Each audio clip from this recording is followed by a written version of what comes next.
বিসমিল্লাহির রহমানির রহিম।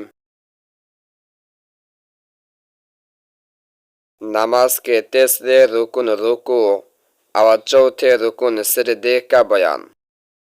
नामाजे तृतीय ও চতুর্থ রুকুন রুকু ও সিজদার বিবরণ। सवाल, रुकू के अदना मुकदार क्या है? प्रश्न, रुकू निम्नतम परिमाण की? जवाब, रुकू के अदना मुकदार इस कदर झुकना है कि हाथ घुटनों तक पहुंच जाए। उत्तर, रुकू निम्नतम परिमाण हलो एतटुकु নোয়া যাতে হাত হাঁটু পর্যন্ত পৌঁছায়। सवाल, रुकू का मसनून तरीका क्या है? प्रश्न, रुकू सुन्नत नियम की? जवाब, इस कदर झुकना के शेर और कमर बराबर रहे। उत्तर, এতটা নোয়া যাতে মাথা ও কোমর সমান থাকে और हाथ पिछलियों से जुदा रहे एवं हाथ पार्श्व देश থেকে पृथक থাকে और घुटनों को दोनों हाथों से पकड़ लिया जाए एवं उभय हाथों द्वारा दोनों हाथों धरा जाए। सवाल, अगर बुढ़ापे की वजह से इस कदर कमर झुक जाए?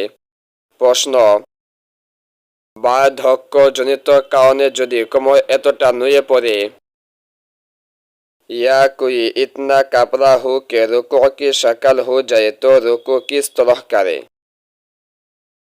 কিংবা বাকিয়ে রুকুর আকার হয়ে যায় তবে রুকু কেমন করে করবে? जवाब, सिर से इशारा करे यानी सिर्फ सिर को झुका देने से उसका रुकू हो जाएगा।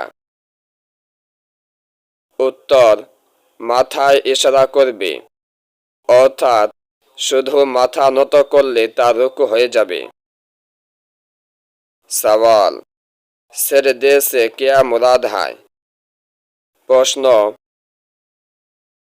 सिजदार अर्थ की? जवाब, जमीन पर पेशानी रखने को सिजदा कहते हैं। उत्तर, ভূমিতে ললাট বা কপাল স্থাপন করাকে সিজদা বলে। सवाल, अगर सिर्फ नाक या पेशानी पर सिजदा करे तो सिजदा अदा होगा या नहीं? प्रश्न, শুধু নাক কিংবা কপালের উপর সিজদা করলে সিজদা আদায় হবে কিনা?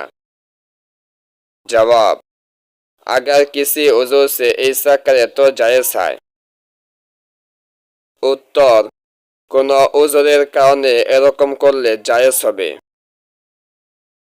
और बेला उजर सिर्फ पेशानी पर सिजदा किया तो सिजदा हो जाएगा। बिना उजरे शुद्ध कपालेर ऊपर सिजदा करले सिजदा तो हो जाबे लेकिन माकरू है किंतु माकरू होबे। और बेला उजर सिर्फ नाक पर सिजदा करने से सिजदा अदा भी ना होगा और बिना उजरे शुद्ध नाकेर ऊपर सिजदा करले सिजदाई आदाय होबे ना। ভিডিওটি ভালো লাগলে লাইক, কমেন্ট এবং বন্ধুদের নিকট শেয়ার করতে ভুলবেন না এবং পরবর্তী ভিডিওগুলি দেখতে আমাদের চ্যানেলটি সাবস্ক্রাইব করে বেল আইকন অল প্রেস করে রাখেন।